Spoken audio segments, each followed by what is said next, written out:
ಆತ್ಮೀಯ ವಿದ್ಯಾರ್ಥಿಗಳೇ, ನಾವು ಈಗಾಗಲೇ ಹೊಸಗನ್ನಡ ಕಾವ್ಯಮಾಲೆಯಲ್ಲಿ ಮೊದಲನೇ ಪದ್ಯ ಕುವೆಂಪುರವರು ಬರೆದ ಮುಂಗಾರು ಪದ್ಯವನ್ನು ತಿಳ್ಕೊಂಡ್ವಿ ಮತ್ತು ಕುವೆಂಪುರವರ ಪರಿಚಯವನ್ನು ಸಹ ಮಾಡಿಕೊಂಡ್ವಿ. ಈಗ ಎರಡನೇ ಪದ್ಯವಾದ ಪ್ರೇಮ ಸೌದಾಗರ ಮತ್ತು ಕವಿಯ ಪರಿಚಯವನ್ನು ಸಹ ಕಯ್ಯಾರ KN ರಾಯರವರ ಪರಿಚಯವನ್ನು ಸಹ ನಾವು ತಿಳ್ಕೊಂಡ್ವಿ. ಈಗ ಮೂರನೇ ಪದ್ಯ ಯಾರಿಗೆ ಬೇಕಾಗೈತಿ ನಿಮ್ಮ ಕವಿತಾ ಎಂಬ ಪದ್ಯವನ್ನು ಮತ್ತು ಈ ಪದ್ಯವನ್ನು ಬರೆದ ಕವಿ ಅಂಬಿಕಾ ತನಯ ದತ್ತರ ಪರಿಚಯವನ್ನು ನಾವು ಇವತ್ತು ಇಂದಿನ ತರಗತಿಯಲ್ಲಿ ನೋಡಿಕೊಳ್ಳೋಣ.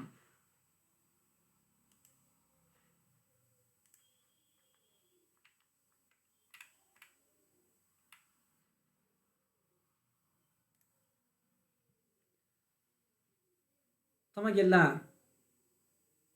ಈ ಅವಧಿಗೆ ಸ್ವಾಗತವನ್ನು ಕೋರುತ್ತಾ, ಮೊದಲಿಗೆ ಯಾರಿಗೆ ಬೇಕಾಗೈತಿ ನಿಮ್ಮ ಕವಿತಾ ಎಂಬ ಪದ್ಯವನ್ನು ಬರೆದ ದ.ರಾ ಬೇಂದ್ರೆಯವರ ಪರಿಚಯವನ್ನು ಮೊದಲಿಗೆ ನಾವು ಇಂದು ತಿಳಿದುಕೊಳ್ಳೋಣ.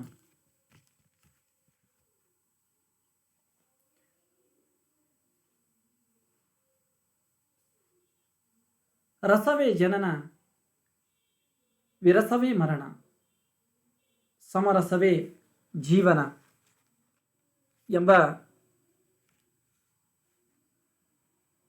ಹೇಳಿಕೆಯನ್ನು ನೀಡಿದ ಖ್ಯಾತ ಕವಿ ಅಂಬಿಕಾ ತನಯ ದತ್ತ ರವರ ಪರಿಚಯವನ್ನು ಇಂದು ತಿಳಿದುಕೊಳ್ಳುವುದು ಬಹಳ ಮಹತ್ವದ ಸಂಗತಿಯಾಗಿದೆ. ಅಂಬಿಕಾ ತನಯ ದತ್ತ ಎಂಬ ಕಾವ್ಯನಾಮದಿಂದ ಕನ್ನಡಿಗರೆಲ್ಲರಿಗೆ ಚಿರಪರಿಚಿತರಾದ ದತ್ತಾತ್ರೇಯ ರಾಮಚಂದ್ರ ಬೇಂದ್ರೆ ಇವರ ಕಾವ್ಯನಾಮ ಅಂಬಿಕಾ ತನಯ ದತ್ತ.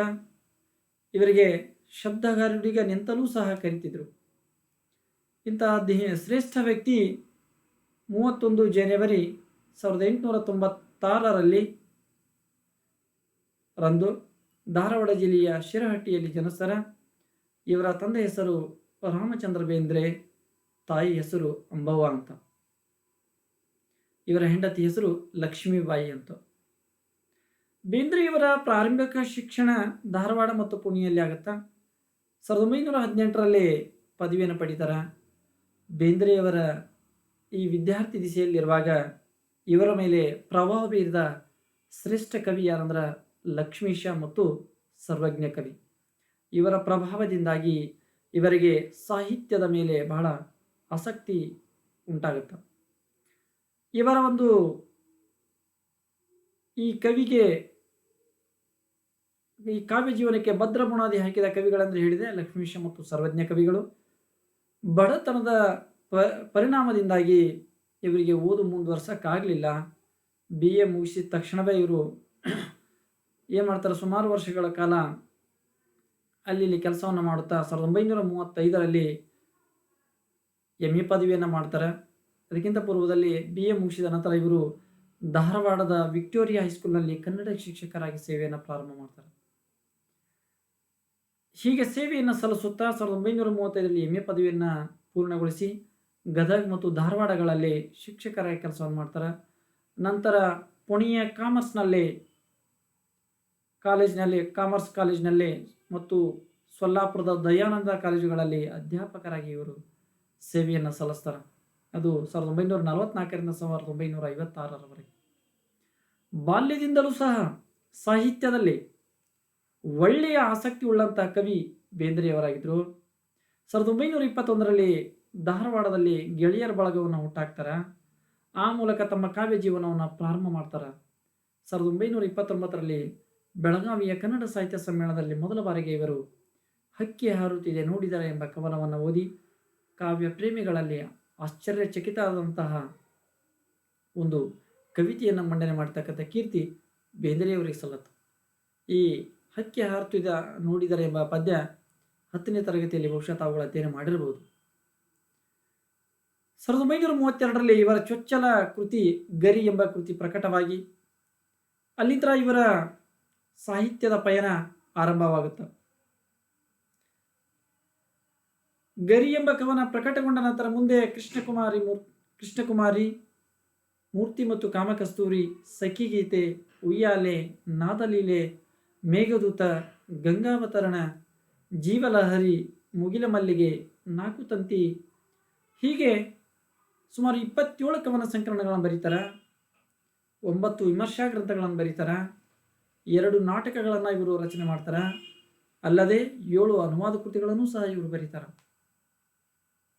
ಇವರು ಸಂಸ್ಕೃತ, ಕನ್ನಡ, ಮರಾಠಿ, ಇಂಗ್ಲಿಷ್ ಭಾಷೆಯ ಸಾಹಿತ್ಯವನ್ನು ಅಧ್ಯಯನ ಮಾಡಿ ಮರಾಠಿಯಲ್ಲಿಯೂ ಸಹ ಅನೇಕ ಕೃತಿಗಳನ್ನು ಇವರು ರಚನೆ ಮಾಡ್ತಾರೆ ಎಂಬುದನ್ನು ಗಮನಿಸಬೇಕಾಗುತ್ತೆ. ಒಟ್ಟಾರೆ ಬೇಂದ್ರೆಯವರು ಸುಮಾರು 67ಕ್ಕಿಂತ ಹೆಚ್ಚು ಕೃತಿಗಳನ್ನು ಕನ್ನಡ ಸಾಹಿತ್ಯಕ್ಕೆ ಕೊಡುಗೆಯಾಗಿ ನೀಡಿದ್ದಾರೆ. ಇವರ ಒಂದು ಸಾಹಿತ್ಯದ ಬದುಕಿನಲ್ಲಿ ಸಾಕಷ್ಟು ತೊಂದರೆಗಳನ್ನು ಅನುಭವಿಸ್ತಾರೆ. ಒಮ್ಮೆ ಇವರು ಬ್ರಿಟಿಷರ ಆಡಳಿತವನ್ನು ಕುರಿತು ಟೀಕಿಸ್ತಕ್ಕಂಥ ಒಂದು ಪದ್ಯವನ್ನು ಬರೆದು ಇವರು ಅದರಿಂದಾಗಿ ತಮ್ಮ ಕೆಲಸವನ್ನು ಸಹ ಕಳ್ಕೊಳ್ತಕ್ಕಂಥ ಸಂಗತಿ ನಾವು ನೋಡ್ತಾ ಇದ್ದೀವಿ. ಮೊದಲ ಬಾರಿಗೆ ಕವನ ಸಂಕಲನಕ್ಕೆ ಜ್ಞಾನಪೀಠ ಪ್ರಶಸ್ತಿ ತಂದುಕೊಟ್ಟಂಥ ಕವಿ ಅಂದರೆ ಅವರು ದತ್ತಾತ್ರೇಯ ರಾಮಚಂದ್ರ ಬೇಂದ್ರೆ ಅಂತ ನಾವು ಇಲ್ಲಿ ಗಮನಿಸಬೇಕಾಗುತ್ತೆ. ಇವರ ನಾಟಕಗಳು ಸಹ ಅದ್ಭುತ ರೀತಿಯ ನಾಟಕಗಳನ್ನು ಬರೀತಾರೆ. ಸಾಯೋ ಆಟ, ದೆವ್ವದ ಮನೆ, ಹೊಸ ಸಂಸಾರ, ಕಥಾ ಸಂಕಲನ, ನಿರಾವರಣ ಸುಂದರಿ, ಹೀಗೆ ಶಬ್ದಗಾರುಡಿಗನ ಅಮೋಘವಾದಂತಹ ಸಾಹಿತ್ಯದ ಕೊಡುಗೆ ನಮ್ಮ ಕನ್ನಡ ಸಾಹಿತ್ಯಿಕರು ಎಂದೆಂದೂ ಮರೆಯದ ಕವಿ ಈ ದತ್ತಾತ್ರೇಯ ರಾಮಚಂದ್ರ ಬೇಂದ್ರೆ. ಇವರ ಒಂದು ಸಾಹಿತ್ಯದ ಕೊಡುಗೆಯಿಂದ ಇವರಿಗೆ ಸಂದ ಪುರಸ್ಕಾರಗಳ ಒಂದು ಅವಲೋಕನವನ್ನು ನಾವು ಗಮನಿಸಿದಾಗ 1935ರಲ್ಲಿ ಮುಂಬೈಯಲ್ಲಿ ನಡೆದ ಕನ್ನಡ ಸಾಹಿತ್ಯ ಸಮ್ಮೇಳನದ ಕವಿಗೋಷ್ಠಿ ಅಧ್ಯಕ್ಷತೆ, 1943ರಲ್ಲಿ ಶಿವಮೊಗ್ಗದಲ್ಲಿ ನಡೆದ 27ನೇ ಕನ್ನಡ ಸಾಹಿತ್ಯ ಸಮ್ಮೇಳನದ ಅಧ್ಯಕ್ಷತೆ, 1959ರಲ್ಲಿ ಅರಳು ಮರಳು ಕೃತಿಗೆ ಕೇಂದ್ರ ಸಾಹಿತ್ಯ ಅಕಾಡೆಮಿ ಪ್ರಶಸ್ತಿ, 1966 ಮತ್ತು 68ರಲ್ಲಿ ಮೈಸೂರು ವಿಶ್ವವಿದ್ಯಾಲಯ ಮತ್ತು ಕರ್ನಾಟಕ ವಿಶ್ವವಿದ್ಯಾಲಯ ಅವರಿಗೆ ಗೌರವ ಡಾಕ್ಟರೇಟ್ ಪ್ರಶಸ್ತಿಯನ್ನು ನೀಡಿ ಗೌರವಿಸಿವೆ. 1968ರಲ್ಲಿ ಪದ್ಮಶ್ರೀ ಪ್ರಶಸ್ತಿ, 1969ರಲ್ಲಿ ಕೇಂದ್ರ ಸಾಹಿತ್ಯ ಅಕಾಡೆಮಿ ಫೆಲೋ ಪುರಸ್ಕಾರ, 1973ರಲ್ಲಿ 4 ತಂತಿ ಕವನ ಸಂಕಲನಕ್ಕೆ ಭಾರತೀಯ ಜ್ಞಾನಪೀಠ ಪ್ರಶಸ್ತಿ ಸಂದ ಹೆಮ್ಮೆಯ ಕವಿ ನಮ್ಮ ದ.ರಾ ಬೇಂದ್ರೆಯವರು. ಜೀವನದಲ್ಲಿ ಬಡತನದ ಕಷ್ಟು ನೋವುಗಳನ್ನು ಅನುಭವಿಸಿದವರು ಬೇಂದ್ರೆ. ಅದಕ್ಕೆ ಜೀವನದಲ್ಲಿ ಬೆಂದ್ರೆ ಮಾತ್ರ ಬೇಂದ್ರೆ ಅಂತವರಾಗುವುದು ಅಲ್ಲ ಅಂತ ಈ ಬೇಂದ್ರೆಯವರ ಒಂದು ಜೀವನ ಚರಿತ್ರೆಯನ್ನು ಅಧ್ಯಯನ ಮಾಡಿದಾಗ ನಮಗೆ ಬಹಳ ಅದ್ಭುತ ರೀತಿಯಂತಹ ಬದುಕನ್ನು ಬೇಂದ್ರೆಯವರು ಸಾಗಿಸ್ಯಾರ ಎಂಬುದನ್ನು ನಾವು ನೋಡ್ಕೋಬೇಕಾಗುತ್ತೆ. ಸಾಕಷ್ಟು ನೋವುಗಳನ್ನು ಉಂಡು ಜನರಿಗೆ ಮಾತ್ರ ನಗೆಯನ್ನು ನೀಡಿದಂಥ ಕವಿ ಅಂದರೆ ಬೇಂದ್ರೆಯವರಂತ ನಾವಿಲ್ಲಿ ನೋಡಬೇಕಾಗುತ್ತೆ. ತಮ್ಮಲ್ಲಿ ಸಾಕಷ್ಟು ನೋವುಗಳಿದ್ದರೂ ಸಹ ತಮ್ಮ ಕಾವ್ಯದ ಮೂಲಕ ನೋವುಗಳನ್ನು ಸಹಿಸಿಕೊಂಡು ಬೇಂದ್ರೆಯವರಲ್ಲಿ ಯಾವಾಗಲೂ ಬೇಂದ್ರೆ ಇದ್ದ ಕಡೆ ನಗು ಮತ್ತು ಉತ್ಸಾಹಗಳು ತುಂಬಿರುತ್ತಿದ್ದುವು ಎಂಬುದು ಅವರ ಸಹಪಾಠಿಗಳ ಮೂಲಕ ಮತ್ತು ಅವರ ಜೀವನ ಚರಿತ್ರೆಯನ್ನು ಅಧ್ಯಯನ ಮಾಡಿದ ಮೂಲಕ ನಮ್ಗೆ ಗೊತ್ತಾಗುತ್ತೆ. ದ.ರಾ ಬೇಂದ್ರೆ ಹೀಗೆ ಹೇಳುತ್ತಾನೆ, ಸುಮಾರು ಕನ್ನಡ, ಇಂಗ್ಲಿಷ್, ಮರಾಠಿ, ಸಂಸ್ಕೃತ, ಪ್ರಾಕೃತ ಹೀಗೆ 4ರಿಂದ 5 ಭಾಷೆಗಳ ಪಂಡಿತರಿವರಾಗಿದ್ದರು. ಹಾಗಾಗಿ ಇವರನ್ನು ನಾವು ಮಾತಿನ ಮಾಂತ್ರಿಕ, ಶಬ್ದಗಾರುಡಿಗ ಮತ್ತು ವರಕವಿ ಎಂದೇ ಹಲವಾರು ಹೆಸರುಗಳಿಂದ ಇವರನ್ನು ಕರೀತಿದ್ರು. ಇವರ ಒಂದು ಸಾಯೋ ಆಟ ನಾಟಕವಂತೂ ಅದ್ಭುತ ರೀತಿಯಾದಂತಹ ಒಂದು ಕೊಡುಗೆಯನ್ನು ಆ ನಾಟಕದಲ್ಲಿ ನೀಡ್ಯಾರ ಎಂಬುದನ್ನು ನಾವು ಇವತ್ತು ಗಮನಿಸಬೇಕಾಗುತ್ತೆ. ಇಂತಹ ಶ್ರೇಷ್ಠ ವ್ಯಕ್ತಿ 26/10/1981ರಲ್ಲಿ ಮರಣವನ್ನು ಹೊಂತಾರ ಅಂತ ನಾವು ತಿಳ್ಕೊಂಡು ಇಂತಹ ರಸವೇ ಜನನ ವಿರಸವೇ ಮರಣ ಎಂಬ ತತ್ವವನ್ನು ತಿಳಿದುಕೊಂಡು ಸಮರಸವೇ ಜೀವನ ಎಂಬ ಕಷ್ಟ ಮತ್ತು ಸುಖದ ಒಂದು ಮಿಶ್ರಣವೇ ನಮ್ಮ ಜೀವನ ಎಂಬ ನಾಣ್ಣುಡಿಯನ್ನು ಹೇಳಿದಂತಹ ಕವಿ ಈ ಬೇಂದ್ರೆಯವರ ಇನ್ನು ಅವರ ವಿಸ್ತಾರವಾದಂಥ ಬದುಕು ಮತ್ತು ಅವರ ಕೃತಿಗಳನ್ನು ಕುರಿತು ಮತ್ತು ಅವರ ಜನ್ಮಸ್ಥಳವನ್ನು ನಾವು ಒಂದು ಸಾರಿ ಕಣ್ಣಾರೆ ನೋಡಿ ಇನ್ನೂ ಹೆಚ್ಚೆಚ್ಚು ಮಾಹಿತಿಯನ್ನು ತಮ್ಮ ಮುಂದೆ ತಿಳಿಸಲಿಕ್ಕೆ ಈ ಒಂದು ವಿಡಿಯೋವನ್ನು ಪ್ರಸ್ತುತಪಡಿಸುತ್ತಿದ್ದೇವೆ. ನೋಡಿ, ಇನ್ನು ಹೆಚ್ಚಿನ ಮಾಹಿತಿಯನ್ನು ನೀವು ಇಲ್ಲಿ ತಿಳ್ಕೋಬೇಕಾಗುತ್ತೆ.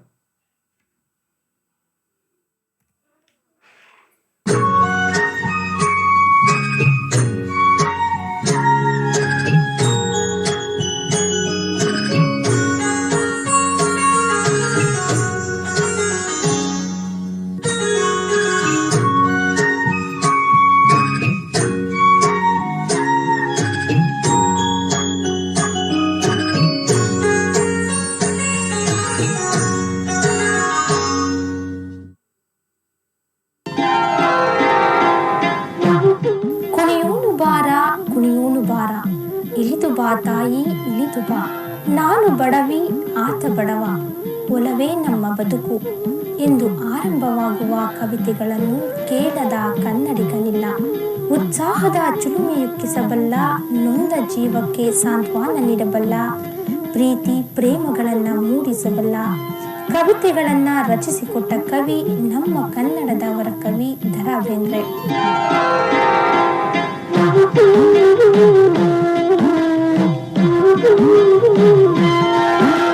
ಇವರ ಪೂರ್ಣ ಹೆಸರು ದತ್ತಾತ್ರೇಯ ರಾಮಚಂದ್ರ ಬೇಂದ್ರೆ. ಇವರು ರಚಿಸಿರುವ ರಸವೇ ಜನನ, ವಿರಸವೇ ಮರಣ, ಸಮರಸವೇ ಜೀವನ ಎಂದು ಜೀವನವನ್ನ ಕುರಿತು ಪರಿಣಾಮಕಾರಿಯಾಗಿ ಹೇಳಿದ ಧೀಮಂತ ಕವಿ ಬೇಂದ್ರೆ.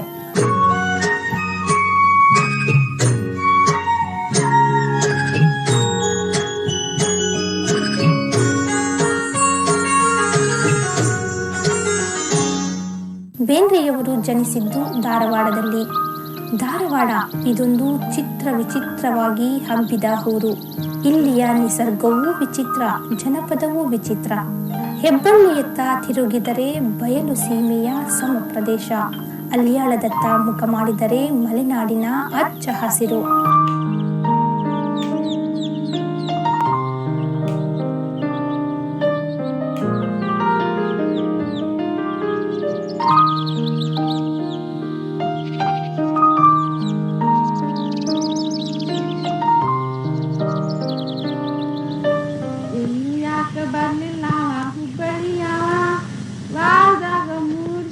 ಬಂದು ಹೋಗವ ಇನ್ನು ಯಾಕೆ ಬರ್ಲಿಲ್ಲವ ಹುಬ್ಬಳ್ಳಿಯವ, ವಾರದಾಗ 3 ಸರ್ತಿ ಬಂದು ಹೋಗವ ಇನ್ನು ಯಾಕೆ ಬರ್ಲಿಲ್ಲವ ಹುಬ್ಬಳ್ಳಿಯವ, ವಾರದಾಗ 3 ಸರ್ತಿ ಬಂದು. ಹುಬ್ಬಳ್ಳಿ ಕಲಗಟ್ಟೆಗಳ ದಿಕ್ಕಿನಲ್ಲಿ ಗುಡ್ಡು ಬಾವಿ. ಇಲ್ಲಿಯ ಏರು ಇಳಿವಿನ ಬೀದಿಗಳಲ್ಲಿ ಓಡಾಡಿದರೆ ಸಾಕು, ಇಲ್ಲಿಯ ಜನಜೀವನದ ಸಮನ್ವಯ ಸಂಘರ್ಷಗಳ ಪರಿಚಯವಾಗುತ್ತದೆ. ಪೇಶ್ವೆಯವರ ದಂಡಯಾತ್ರೆಯೇ ಆಗಲಿ, ಗೋಲಿಬಾರೇ ನಡೆಯಲಿ, ಏಕೀಕರಣ ಚಳುವಳಿಯೇ ನಡೆಯಲಿ, ಧಾರವಾಡದ ಋತುಮಾನದ ರಿಂಗಣದ ಋತುಮಾನವೇ ಆಗಲಿ, ಹಬ್ಬ ಹುಣ್ಣಿಮೆಯ ಹಾಗೂ ಜಾತ್ರೆಯ ಸಮ ಸಂಸ್ಕೃತಿಯನ್ನೇ ಆಗಲಿ, ಅವು ಕದಲಿಸಲಾರವು.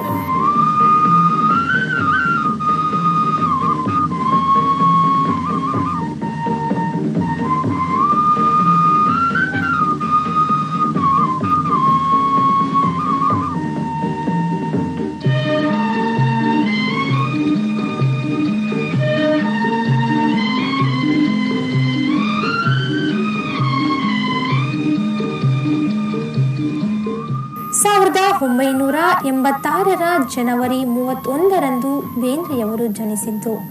ಬೇಂದ್ರೆಯವರು ಹುಟ್ಟಿ ಬೆಳೆದದ್ದು, ಅವರ ವ್ಯಕ್ತಿತ್ವ ವಿಶಾಲವಾಗಿ ರೂಪುಗೊಂಡದ್ದು ಧಾರವಾಡದ ಮಂಗಳವಾರಪೇಟೆ, ಕಾಮನಕಟ್ಟೆ, ಸಾಧನಕೇರಿಗಳಲ್ಲಿ.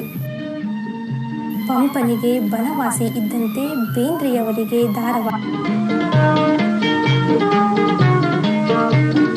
ದೈವ ಅವರನ್ನ ಧಾರವಾಡದಲ್ಲೇ ಹುಟ್ಟಿಸಿ ಬೆಳೆಸಿ ಅವರನ್ನು 16 ವರ್ಷ ಧಾರವಾಡದಿಂದ ದೂರ ಇರುವಂತೆ ಮಾಡಿ ಮತ್ತೆ ಧಾರವಾಡದ ಸಾಧನಕೆರೆಗೆ ತಂದು ಬಿಟ್ಟಿತ್ತು. ಈ ಘಟನೆಯಲ್ಲಿ ಬೇಂದ್ರೆಯವರು ವಿಧಿಯ ಕೈವಾಡವನ್ನೇ ಕಂಡಿದ್ದಾರೆ ಎನ್ನಬಹುದು.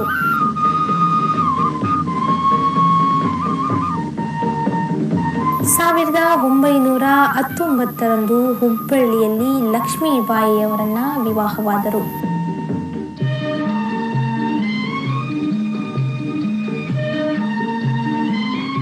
ಅಂಬಿಕಾ ತನಯ ದತ್ತ ಎಂಬ ಕಾವ್ಯನಾಮ ಹೊಂದಿರುವ ಕನ್ನಡದ ಹೊರಕವಿ ದತ್ತಾತ್ರೇಯ ರಾಮಚಂದ್ರ ಬೇಂದ್ರೆಯವರು ಕನ್ನಡ ಸಾಹಿತ್ಯ ಲೋಕದ ಜ್ಞಾನಪೀಠ ಪುರಸ್ಕೃತರಲ್ಲೊಬ್ಬರು.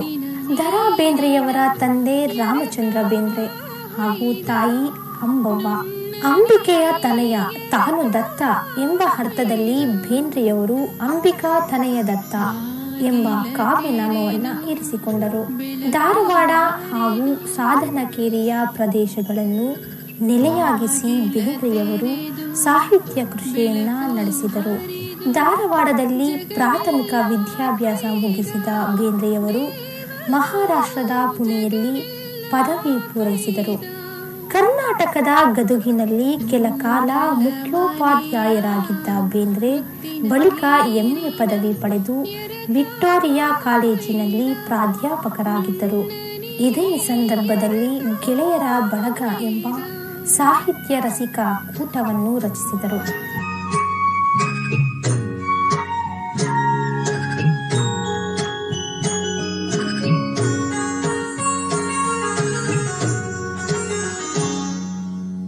ಅಂಬಿಕಾ ತನಯ ದತ್ತರ ಪ್ರಮುಖ ಕೃತಿಗಳೆಂದರೆ ಕೃಷ್ಣಕುಮಾರಿ, ಗರಿ, ನಾಕುತಂತಿ, ಸಖಿ ಗೀತ, ನಾದಲೀಲೆ, ಉಯ್ಯಾಲೆ, ಅರಳು ಮರಳು, ಬಾಹತ್ತರ ಹೀಗೆ 20ಕ್ಕೂ ಹೆಚ್ಚು ಗದ್ಯ ಬರಹ ಸಂಗ್ರಹಗಳು, ಸಾಹಿತ್ಯ ವಿಮರ್ಶೆ, ಸಾಹಿತ್ಯ ಸಂಶೋಧನೆ, ಒಂದು ವಿಚಾರ ಮಂಜರಿ ಮುಂತಾದ ಹಲವು ಸಾಹಿತ್ಯ ಗ್ರಂಥಗಳನ್ನು ರಚಿಸಿದ್ದಾರೆ.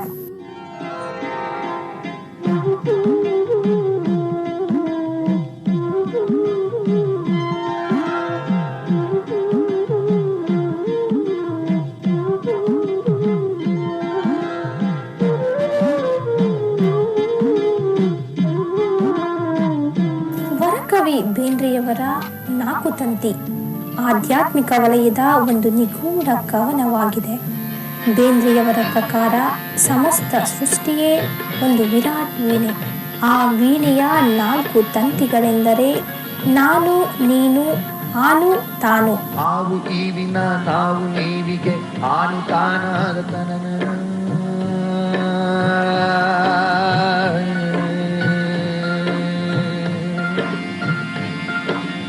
ಆವು ಈವಿನ ನಾವು ನೀವಿಗೆ ಆನು ತಾನಾದ ತನನ ನಾನು ನೀನಿನ ನೀನೇ ನಾನಿಗೆ ಬೆನೆ ಏನೋ ಜಾಣೆನ ಆವು ನೀವಿನ ನಾವು ನೀವಿಗೆ ಆನು ತಾನಾದ ತನನ ನಾನು ನೀನಿನ ನೀನೇ ನಾನಿಗೆ ಬೆನೆ ಏನೋ ಜಾಣೆನ. ನಾನು ಎಂದರೆ ಪುರುಷ, ನೀನು ಸ್ತ್ರೀ. ಇವರಿಬ್ಬರ ನಡುವಿನ ಸಂತಾನವೇ ಆನು ಎಂಬ ತತ್ವ. ಈ ನಾನು ನೀನು ಆನುಗಳಿಗೆ ಆಧಾರವಾಗಿರುವುದೇ ಪರಾತ್ಮಕ ಶಕ್ತಿಯನ್ನು ಹೊಂದಿರುವ ತಾನು. ವಿಶ್ವವೆಂಬ ವಿರಾಟ್ ವೀಣೆ ಈ 4 ತತ್ವಗಳಿಂದ ವಿಕಸನಗೊಂಡಿದೆ ಎಂಬುದು ಬೇಂದ್ರೆಯವರ ಆಧ್ಯಾತ್ಮಿಕ ದರ್ಶನವಾಗಿದೆ. ಬೇಂದ್ರೆಯವರ ನೀ ಹಿಂಗ ನೋಡಬೇಡ ನನ್ನ, ನೀ ಹಿಂಗ ನೋಡಿದಾಗ ನಾ ತಿರುಗಿ ಹ್ಯಾಂಗ ನೋಡಲೇ ನಿನ್ನ. ಈ ಹಾಡನ್ನ ಎಲ್ಲರೂ ಪ್ರೇಮ ಗೀತೆ ಎಂದು ಭಾವಿಸುತ್ತಾರೆ.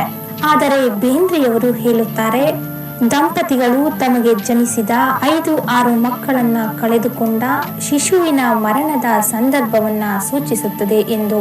ತನ್ನ ಮಗುವನ್ನು ಕಳೆದುಕೊಂಡ ಸತಿಯೊಬ್ಬಳು ಮರಣ ಶಿಶುವನ್ನ ನೋಡಲು ಬಂದ ಪತಿಯನ್ನು ಕುರಿತು ದುಃಖದಿಂದ ಅರ್ಥಪೂರ್ಣವಾಗಿ ನೋಡಿದಾಗ ಅವನ ಎದೆಯಲ್ಲಿ ಹುಟ್ಟುವ ಹಾಡು ಇದು. ನೀ ಹಿಂಗ ನೋಡಬ್ಯಾಡ ನನ್ನ, ನೀ ಹಿಂಗ ನೋಡಬ್ಯಾಡ ನನ್ನ, ನೀ ಹಿಂಗ ನೋಡಿದಾರ ನನ್ನ ತಿರುಗಿನ ಹ್ಯಾಂಗ ನೋಡಲೇ ನಿನ್ನ.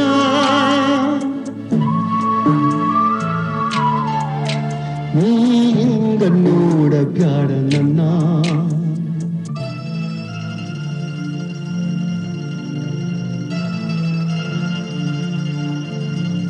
ಸಂಸಾರ ಸಾಗರಾದಾಗ ಲೆಕ್ಕವಿರದಷ್ಟು ದುಃಖದ ಬಂಡಿ. ನಾ ಬಲ್ಲೆ ನನಗೆ ಗೊತ್ತಿಲ್ಲದಿದ್ದರೂ ಎಲ್ಲಿ ಆಚೆಯ ದಂಡಿ.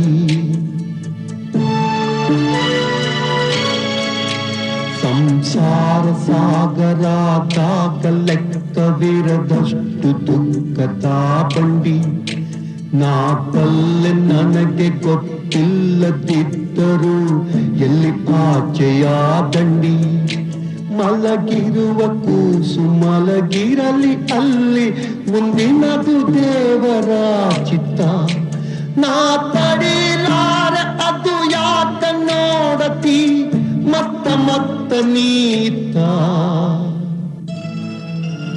ನಾವೆಲ್ಲ ಈಗಾಗಲೇ ಕೇಳಿರುವ ಮತ್ತೊಂದು ಭಾವಗೀತೆ ಕುರುಡು ಕಾಂಚಾಣ ಕುಣಿಯುತ್ತಲಿತ್ತು, ಕಾಲಿಗೆ ಬಿದ್ದವರನ್ನ ತುಳಿಯುತ್ತಲಿತ್ತು. ಈ ಭಾವಗೀತೆಯನ್ನು ಶ್ರೀಮಂತರ ಹಣವನ್ನ ಮುಂದಿಟ್ಟುಕೊಂಡು ಬಡವರ ರೋದನೆಯೊಂದಿಗೆ ಅಂಬಿಕಾ ತನಯದತ್ತ ರಚಿಸಿರುವ ಭಾವಗೀತೆ.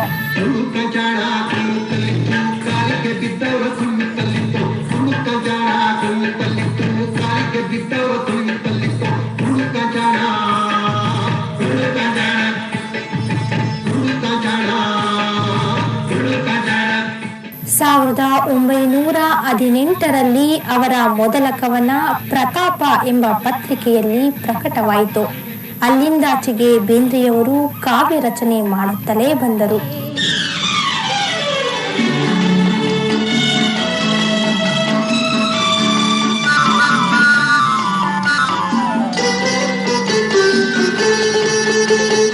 ಬೇಂದ್ರೆಯವರ ಗೆಳೆಯರ ಗುಂಪು 1921ರಲ್ಲಿ ಧಾರವಾಡದ ಗೆಳೆಯರೊಡನೆ ಕಟ್ಟಿದರು. ಆಗಿನ್ನೂ ಸ್ವಾತಂತ್ರ್ಯ ಚಳುವಳಿ ಬಿಸಿ ಮುಟ್ಟಿದ ಸಮಯ. ದೇಶ ಪ್ರೇಮಿಗಳು ದೇಶಭಕ್ತರು ಆಗಿದ್ದ ಬೇಂದ್ರೆ ತಾವು ಚಳುವಳಿಯಲ್ಲಿ ಭಾಗವಹಿಸಿ ಕೆಲ ಕಾಲ ಸೆರೆಮನೆ ವಾಸವನ್ನು ಸಹ ಅನುಭವಿಸಿದ್ರು. ಆಗಿನ ಕಾಲದಲ್ಲಿ ಬೇಂದ್ರೆಯವರ ಉಪನ್ಯಾಸಗಳೆಂದರೆ ಜನರಿಗೆ ಹಿಗ್ಗು. ಅವರ ಮಾತೆಲ್ಲ ಕವಿತೆಗಳೋಪಾದಿಯಲ್ಲೇ ಹೊರಹೊಮ್ಮುತ್ತಿದ್ದವು. ನನ್ನ ತಾಯಿಯ ಹಾಲು ನೆತ್ತರವ ಕುಡಿದಂಥ ಜೀವಂತ ಮಮತೆ ನಾನು. ಈ ಐದಿದೆಯರೆ ಪಂಚ ಪ್ರಾಣಗಳಾಗಿ ಈ ಜೀವ ದೇಹ ನಿಹನು. ಹೃದಯಾರವಿಂದದಲ್ಲಿ ಇರುವ ನಾರಾಯಣನೇ ತಾನಾಗಿ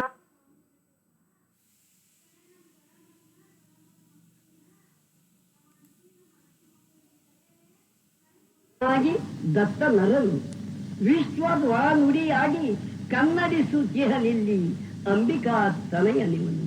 ಇಂಥವನು ನಾನು, ಇವನು ಕವಿ.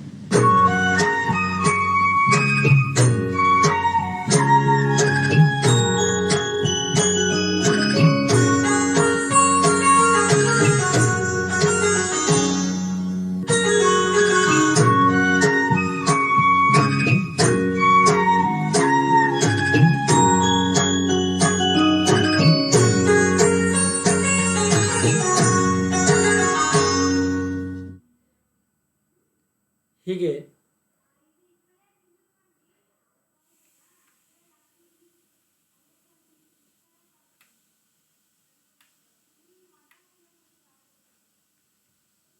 ಇಲ್ಲಿಯವರೆಗೆ ನಾವು ಬೇಂದ್ರೆಯವರ ನಡೆದು ಬಂದ ದಾರಿಯನ್ನು ತಿಳ್ಕೊಂಡಿವಿ ಅಲ್ವಾ. ನೀ ಹಿಂಗೆ ನೋಡಬೇಡ ನನ್ನ ಪದ್ಯ ಇಷ್ಟು ಅದ್ಭುತವಾಗಿ ನಾವು ನೀವುಗಳೆಲ್ಲ ಪ್ರೇಮಗೀತೆ ಎಂದೇ ನಾವು ತಿಳ್ಕೊಂಡಿದ್ವಿ. ನಿಜವಾಗ್ಲೂ ಅದು ತನ್ನ ಬೇಂದ್ರೆಯವರು ತಮ್ಮ ಮಗು ಕಳೆದುಕೊಂಡಾಗ ದುಃಖದ ಗೀತೆಯನ್ನು ಬರೆದಾರ ಎಂಬುದು ಈಗ ನಾವೆಲ್ಲ ಈಗ ಅವರು ಒಂದು ಪರಿಚಯವನ್ನು ನೋಡಿಕೊಂಡ ನಮಗೆಲ್ಲ ಗೊತ್ತಾಗ್ತಕ್ಕಂಥ ಸಂಗತಿ ಉಂಟು. ಹೀಗೆ ಅದು ಇರುವುದು. ಆಮೇಲೆ ಕುರುಡು ಕಾಂಚಾನ ಕುಣಿತಲಿತ್ತು, ಬಡವ ಮತ್ತು ಶ್ರೀಮಂತ, ಒಂದು ಶ್ರೀಮಂತರು ಯಾವ ರೀತಿ ಬಡವರ ಮೇಲೆ ದಬ್ಬಾಳಿಕೆಯನ್ನು ಮಾಡ್ತಾರ ಅನ್ನೋ ಒಂದು ಘಟನೆಯನ್ನು ಆ ಪದ್ಯದ ಮೇಲೆ ಅಲ್ಲಿ ಬೆಳಕು ಚೆಲ್ತಾರೆ. ಒಟ್ಟಾರೆ ಬೇಂದ್ರೆಯವರು ಸರಳ ಪದಗಳ ಮೂಲಕ ಕಾವ್ಯಗಳನ್ನು ಕಟ್ಟಿಕೊಟ್ಟಂತಹ ಶ್ರೇಷ್ಠ ಕವಿ ಅಂದರೆ ಅದು ಬೇಂದ್ರೆಯವರಂತ ಧೀಮಂತ ಕವಿ ನಮ್ಮ ನಾಡಿನಲ್ಲಿ ಜನಿಸಿ ನಮ್ಮ ಒಂದು ವಿಶೇಷವಾಗಿ ನಮ್ಮ ಉತ್ತರ ಕರ್ನಾಟಕದ ಭಾಗದಲ್ಲಿ ಜನಿಸಿದಂಥ ಶ್ರೇಷ್ಠ ಕವಿಗಳಲ್ಲಿ ಅಗ್ರಗಣ್ಯ ಕವಿ ಎಂದರೆ ಈ ಬೇಂದ್ರೆ ಅಂತ ನಾವಿಲ್ಲಿ ತಿಳ್ಕೊಳ್ಬೇಕಾಗತ್ತ. ಅಂತಹ ಧೀಮಂತ ಕವಿಯ ಪರಿಚಯವನ್ನು ನಾವು ನೀವುಗಳು ಇವತ್ತು ಮಾಡ್ಕೊಂಡಿವಿ. ಅಂಥ ಕವಿಯ ಒಂದು ಸಾಹಿತ್ಯದ ಮೆಲುಕು ನೋಟವನ್ನು ತಾವುಗಳೆಲ್ಲ ಅವರು ಬರೆದ ಹಾಡುಗಳಿರ್ಬೋದು, ಕೃತಿಗಳನ್ನು ಒಮ್ಮೆ ಒಂದು ಸಾರಿ ಅಧ್ಯಯನ ಮಾಡಿ ಇನ್ನೂ ಅವರ ಸಾಹಿತ್ಯದ ಆಳವನ್ನು ನೀವು ಅಧ್ಯಯನ ಮಾಡಿದರೆ ತಮಗೂ ಸಹ ಒಂದು ಏನಪ್ಪ ಸಾಹಿತ್ಯದಲ್ಲಿ ತಾವು ಸಹ ಬೇಂದ್ರೆಯಂತಹ ಸಾಹಿತ್ಯದಲ್ಲಿ ಕೊಡುಗೆಯನ್ನು ತಾವು ಸಹ ನೀಡಬಹುದು ಎಂದು ಹೇಳುತ್ತಾ ಮತ್ತೆ ನಾಳೆ ದಿನ ನಾವು ಈ ಬೇಂದ್ರೆಯವರು ಬರೆದ ಯಾರಿಗೆ ಬೇಕಾಯಿತು ಎಂಬ ಕವಿತೆಯನ್ನು ನಾಳೆ ದಿನ ನೋಡೋಣ. ಧನ್ಯವಾದಗಳು.